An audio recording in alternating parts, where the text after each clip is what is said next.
What's up guys, Dr. Jared here, and these are some of the best exercises to eliminate pain in your knee. Now the reason why these are so effective is because we're not treating symptoms. I'm not going to give you exercises that address your knee specifically. We're actually going to treat the cause of most knee pain that I treat, and that is weakness up here in your hips. Here's why that's so important. In the grand scheme of things, your knee is a fairly dumb joint. I refer to it as a dumb joint because if you think about it, all it does is flex and extend. All it does is bend and straighten. There's not a lot that can go wrong in your knee itself. However, when we think about where that motion occurs, that is controlled primarily by your ankles and by your hips. If we can keep your hips strong and healthy, it puts your knee in a better position to bend and to straighten and to perform movement, to distribute loads evenly, and to operate pain-free. If your hips are weak, and if that knee is bending and flexing and straightening in a position that is not healthy, that's where pain starts to set in. So honestly, one of the best things that you can do for your knees is to keep your hips strong and healthy. Those are the exercises that I want to show you in this video today. But before we get started, let me run you through two simple tests to see if these exercises are going to be effective for you. We're going to check your hip strength. Here's how we're going to do it. I want you to stand in front of a mirror with your feet about hip width apart. Now really simply, I want you to watch your hips and stand on one leg. And notice and pay attention to what happens at your hips and what happens at your torso. If your hips are nice and strong, you should notice a very minimal lean over to the side, and you should notice an ability to keep your hips nice and level.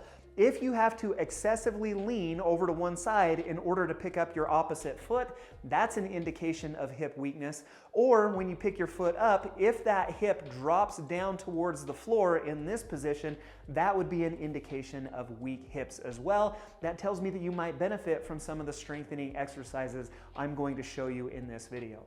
The other thing that you can do, the other test you can perform is while you're in front of that mirror, perform either a squat or a lunge and pay close attention to where your knees go relative to your toes. Do they stay right in line with your toes, or do they tend to buckle to the inside as you're performing those motions? Again, that's a strong indicator that those hips might be a little bit weak, that you might benefit from strengthening to your hips in order to improve the alignment and position of your knee and eliminate pain in that joint. So if those tests were positive, if you notice that your knee maybe needs some improvement in its alignment, these exercises are exactly what I would recommend for you. I've got 5 of them that I'm going to run you through, so let's get to work right now. Now with these exercises, we're going to start relatively simple and then progressively get a little more difficult, but also a little more functional. So I hope that you find a few that meet your strength and ability level. We're going to start with some side-lying hip abduction. You're going to lay down on your side with your painful knee up towards the ceiling. I like to bend my bottom leg. You're going to keep your top leg extended out straight. Keep that knee nice and straight as you focus on lifting your heel up towards your ceiling and then return right back down to the starting position.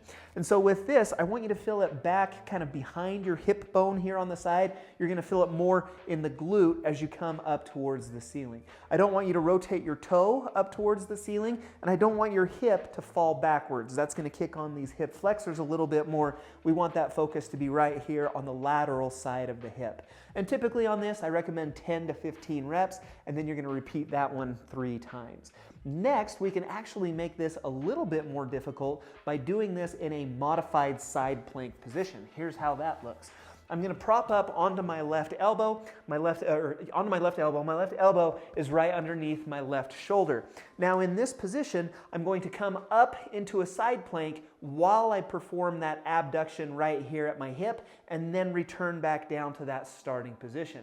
I actually love to give this one to people because it works great on both hips at the same time. Right here, I'm pulling with my left hip to get up into this position, but then right here, I'm pulling with my right hip to get my leg up and extended, or my foot up towards the ceiling. And then we're going to return right back down. Again, a little bit more aggressive, but a little bit more functional in that now we're training both sides at the same time. I would perform 10 to 15 repetitions on this, and then we're going to repeat that 3 times on each side. So 10 to 15 on the left, 10 to 15 on the right, and then repeat that one 3 times. And so now let's not forget about the glute muscle in the back. It's another important hip muscle, but we can actually train the glute and the glute med, or the hip abductor muscle, at the same time with some single leg bridges. What we're going to do is, if my right knee is the one that's painful, I'm going to bend the right leg and I'm going to keep the left leg extended out straight. Now in this position, I'm going to squeeze the right glute to lift my hips up off of the table. Now the thing that I love about the single leg bridge is that we're actually resisting rotation with this as well. If you notice that this left hip is lagging behind, or when you get up to the top, if it's falling down towards the floor or towards the table, then that's an indication that, again, those hips are weak. What I want you to do is use those hip rotators to pull that hip to keep your hips nice and level throughout that motion.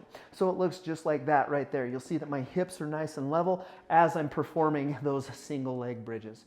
10 to 15 reps on the right, 10 to 15 reps on the left, and we're going to repeat that one 3 times. Now, these last 2 exercises are some of my favorite ways to strengthen your hip abductors because we're standing, we're upright, they become a little more functional.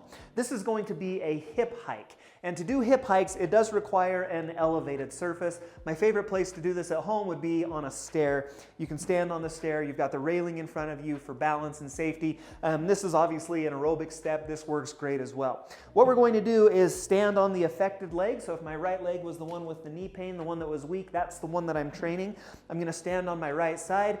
And now, right now, you can see that my hips are nice and level. My feet are also nice and level, but my left foot is kind of hovering out here in space. What I'm going to do is relax this right hip to lower my left heel down towards the ground. So now my left heel is down on the ground.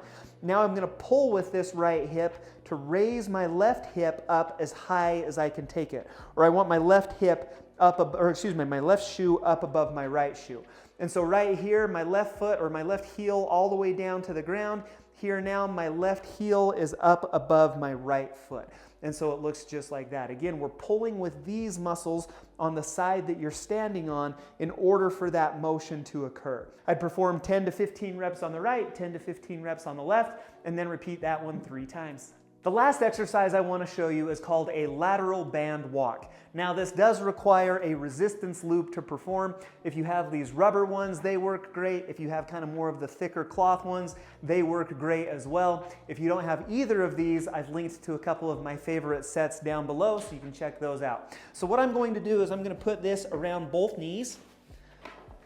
Pull that up just like that. We're going to get into a functional squat position. And so my feet are a little wider than my hips, and I'm going to just unlock my knees slightly. So I'm down kind of in this quarter squat position.